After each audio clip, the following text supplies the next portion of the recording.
The conviction of President Muhammadu Buhari on the role of information communication technology as essential to Nigeria as a fast-forward thinking economy that is ready to compete in the fourth industrial revolution through the right policy to drive growth and encourage investment is to Nitda a clarion call.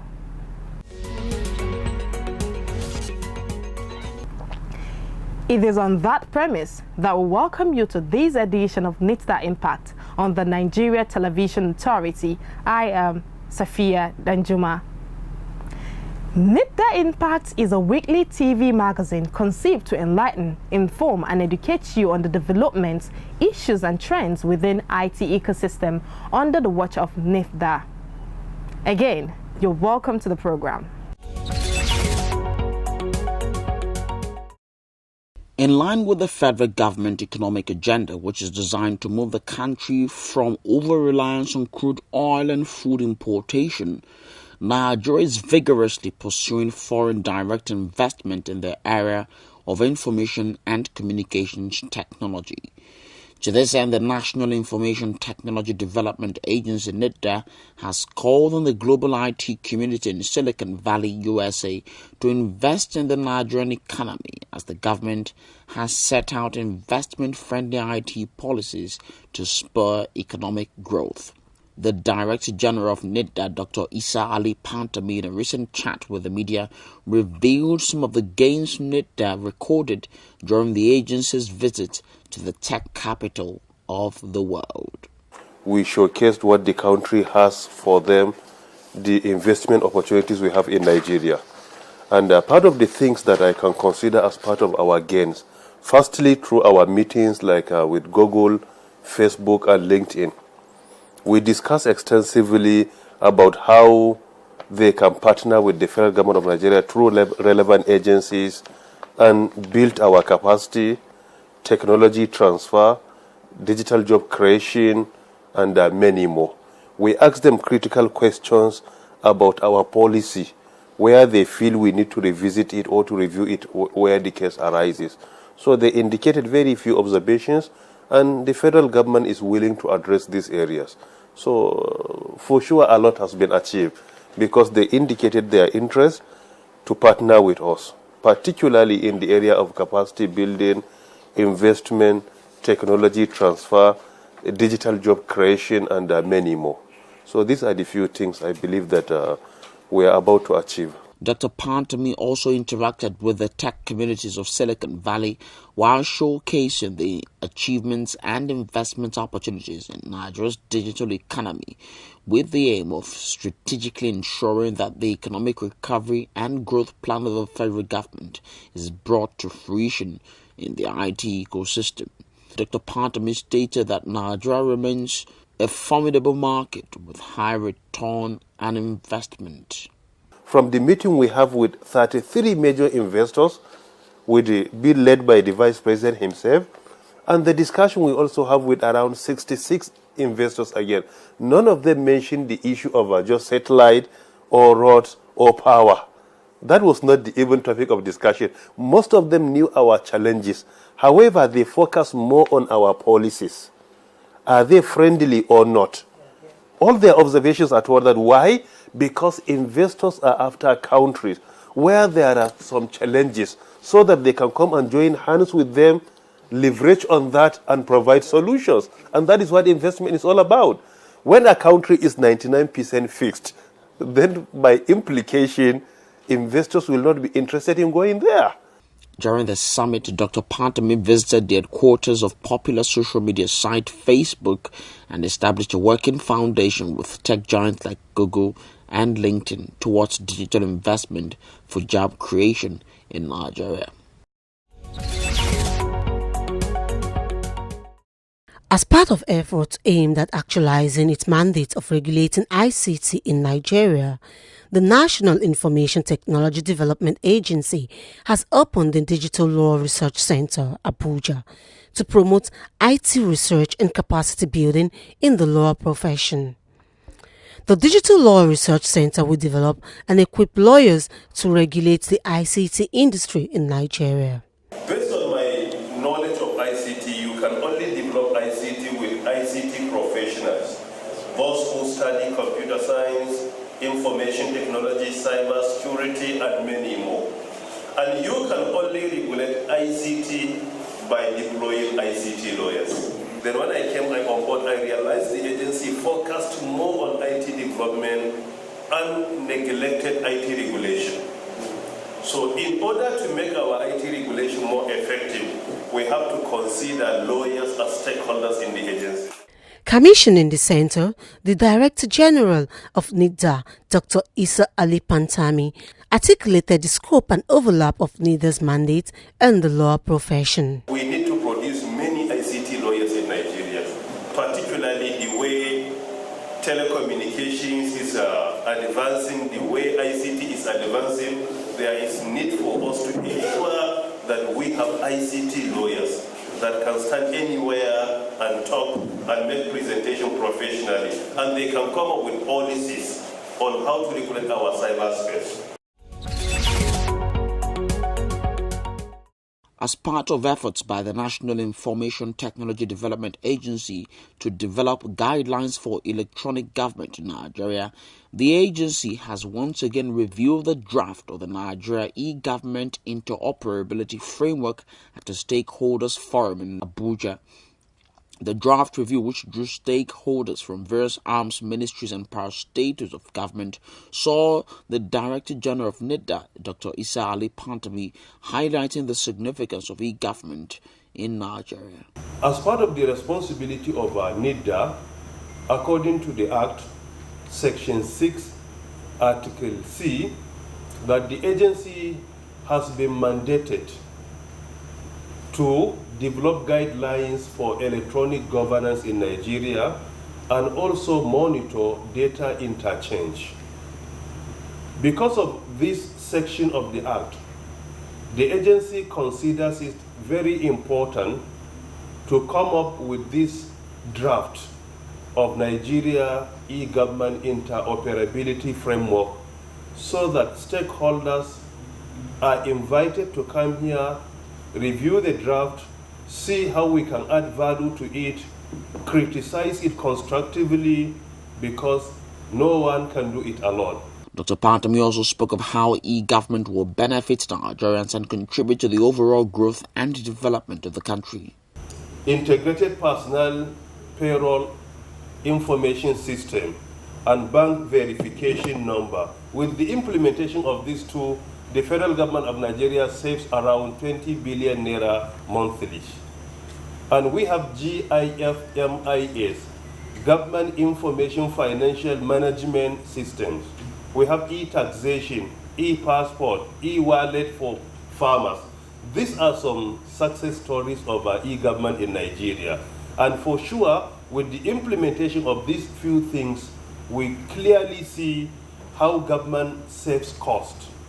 Secondly, it makes MDS to be more transparent and accountable. And through their implementation, they save time. In view of the fact that ICT offers a window of opportunity for developing nations like Nigeria, Nitda is charged by law to formulate, implement, and drive a viable IT policy for Nigeria. The Director General of the National Information Technology Development Agency, Nitda, Dr. Isa Ali Pantami, has challenged international telecoms investors to invest in Nigeria, adding that the country has an open door policy to investments. The DG gave the charge at the ITU Telecom World 2018 held in South Africa. Who are willing to be linked up with them, the National Information Technology Development Agency, the IT developer and the IT regulator of Nigeria will facilitate your meeting with them to see where you can have a win-win relationship. The Nigeria Day event at the summit highlighted the investment opportunities in Nigeria and also to showcase some of the country's innovations by startups and SMEs. The National Information Technology Development Agency, Nitda, has pitched 6 Nigerian tech startups to global investors at the Gulf Information Technology Exhibition, GITEX 2018, a move aimed at exposing them to global opportunities for funding and expansion. The Nigerian technology startups were featured against over 700 startups from all around the world. We'll bring you details of this story next week.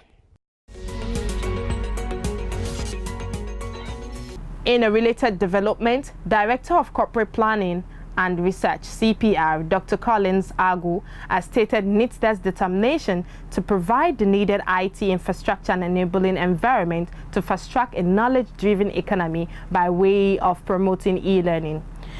Dr. Agu also speaks of Nitda's impact in the educational sector. What Nitda is doing as an IT regulatory agency is, focusing on our principal mandates. One of them is actually provision of platforms, not only the capacity development. So in essence, to provide tools to help drive IT to the grassroots. By way of tools, I mean things like KAVs, knowledge access venues, things like RITCs, Rural Information Technology Centers, things like CAC, Community Access Center, virtual library, which we deploy to universities, hubs, and so on and so forth. So in deploying that, we kind of mitigate some of these challenges of ownership. Like most schools can't afford reasonable bandwidth, they can afford virtual libraries that may have up to 100 PCs. So this is when Nitda come in and provide such platform for them. Typical deployment of KAV in certain universities. For example, Enugu State University of Science and Technology. We just came back not quite long from Ekiti State University, where we commissioned our virtual library, which is made up of 100 PCs with at least 4 Mbps of bandwidth, basically. And of course, the library tools and e-learning tools that are within there. Now, with the e-learning tools and access to internet, people get to get what they call early awareness. Because if you don't have an awareness, you wouldn't know 1 or 2 technologies that are existing. Then from your awareness, now the creativity comes in now, because you know that this is done this way. Your creativity sets to tell you, why can't I do this way? And that's what we call innovation. A new technology used in a different form. Then from innovation, you start talking of commercialization of either as a product or also as a service. So these centers help to create awareness that inevitably leads to innovation that drives startups and the knowledge economy as a whole. We have emerging technologies, things like IoT, Internet of Things, which by 2020 to be worth up to $19 billion.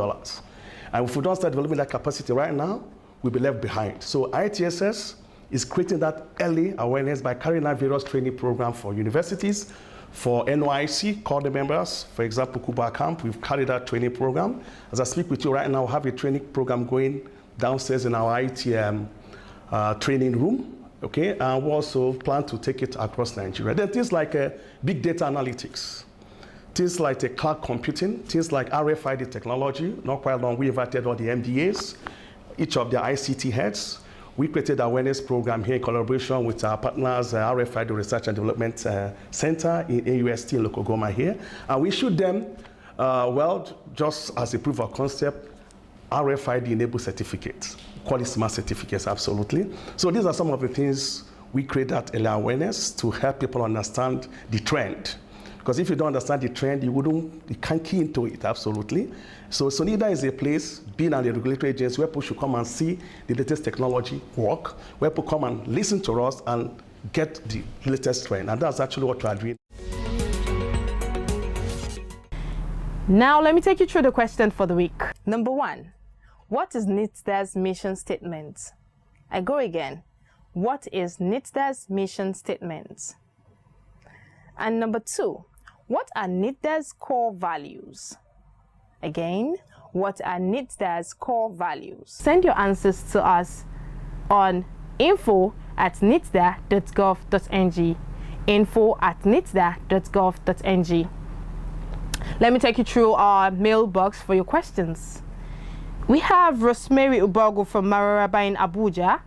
Rosemary states that e-government in other parts of the world enables the citizenry to access public services, and most government officials are mandated to use official government emails for communication, but many of our government appointees and public servants still use personal emails like Gmail, Yahoo Mail, and Hotmail.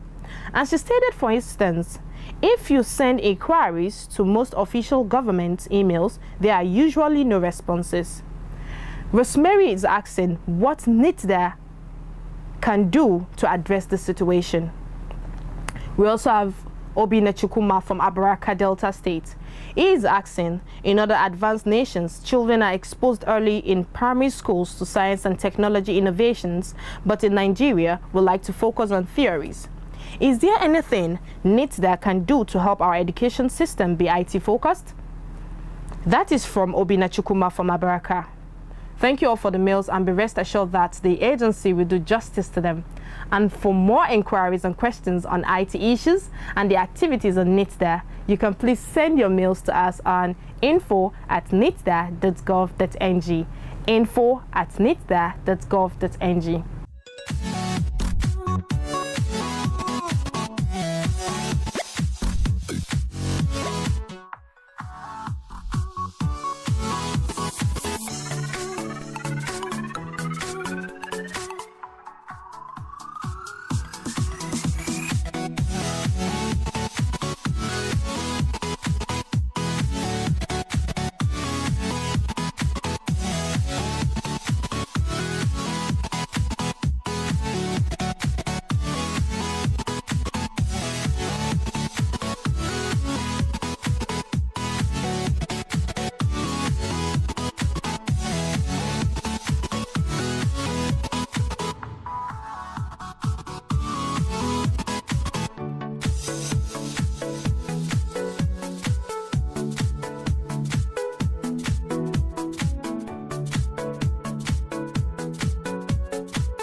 This is a foremost ICT television program, Nitda Impact, designed to inform, enlighten, and educate you on Nitda's initiatives.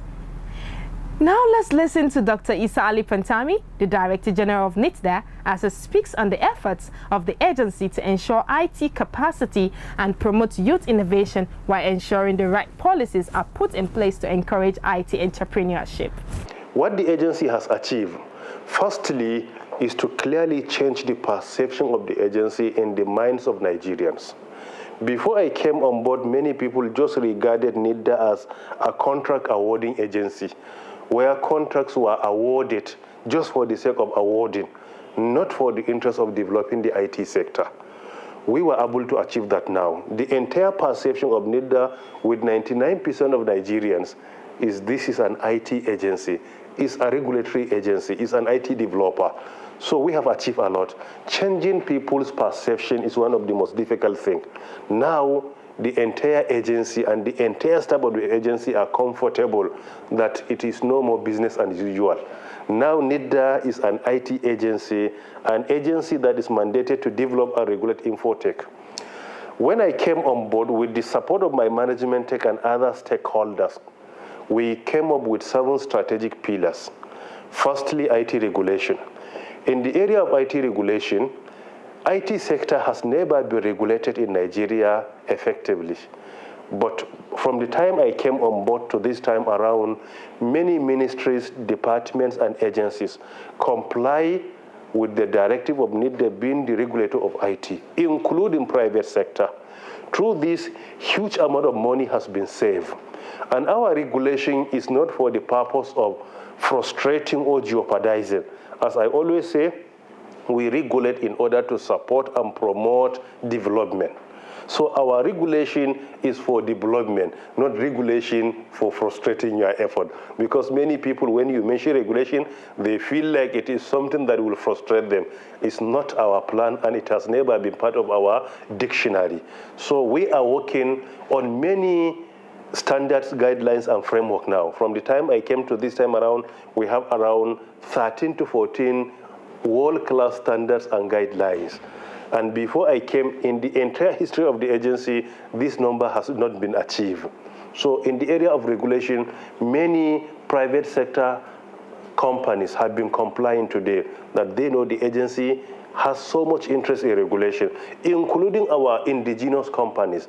Now they are trying to improve the capacity in quantity and in quality. That is why you will see our local manufacturers and particularly our OEMs now are going for ISO certification, which is a clear indication that we are raising the bar and they are struggling to comply. And few of them have been doing extremely well. Secondly, in the area of capacity building, we have been training people with disabilities. Some of them now begin their entrepreneurship. You will see blind, people with different forms of deformity, but they are self-reliant. From last year to this year, I think we are able to teach nothing less than 200 people with disabilities, and most of them today are self-reliant. You will not see them roaming about begging. And we also introduced another capacity building. Looking at the percentage of women in ICT is highly worrisome. So we have special program that we call Women for ICT. We are building their capacity. And we have been building the capacity of our young innovators, particularly startups, by sponsoring them to GITEX, sponsoring them to ITU, to Las Vegas. Even a month ago, we sponsored some to Silicon Valley. The intention of that is to expose them to the world of technology and see how we can get other world-class IT companies to mentor them and also incubate their ideas where necessary. And this is all part of our capacity building. In addition, we recently released the list of our scholarship where the agency sponsored 90-something Nigerians. Each state has 2 scholars being sponsored by Nitda within 2017-2018. And this is for MSc. For PhD, we selected 2 from each geopolitical zone.